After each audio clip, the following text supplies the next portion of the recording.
So we're here with Brewer coach Nick Arthers.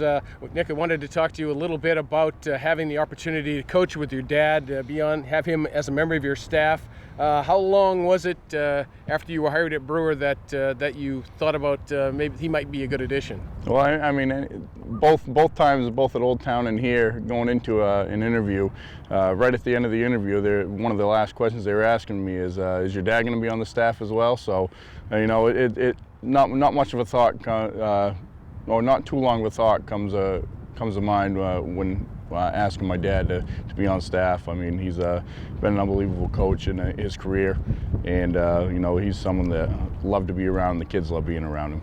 How would you sort of describe, Butch, the father-son dynamic when you're on the same staff, and in a situation like this where Nick kind of has the final say, I would guess, in many things? How does that give and take kind of evolve over the course of time now that you guys have had a chance to work on it? Well, you know, I try to be as quiet as possible, but certain things happen, and certain things are said, and sometimes they're in support, and sometimes it's, what are you doing?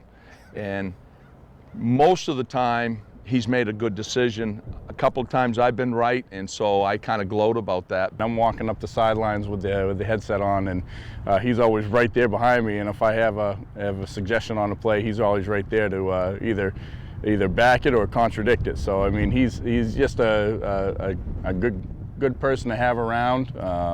You know, I tend to make some brash decisions at times, and he's there to bring me back down to earth. So it's real helpful to me, and it's a lot of fun. He has an ability, like most good coaches, of being able to see the field and know what needs to be called out there. So he's done a good job with that, and I try to stay out of it. You know, a lot of my old habits come into play, and so I contradict him a couple times with those things, and he knows it's all for the good reasons, but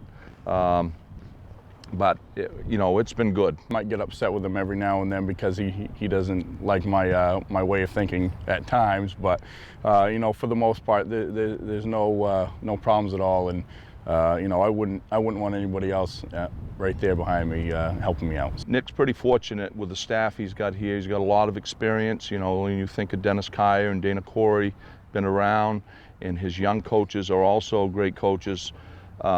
He's really fortunate to have a great staff. So, and everybody is, you know, pitches in and gives him ideas and support, and you know, that's what you got to have at this level.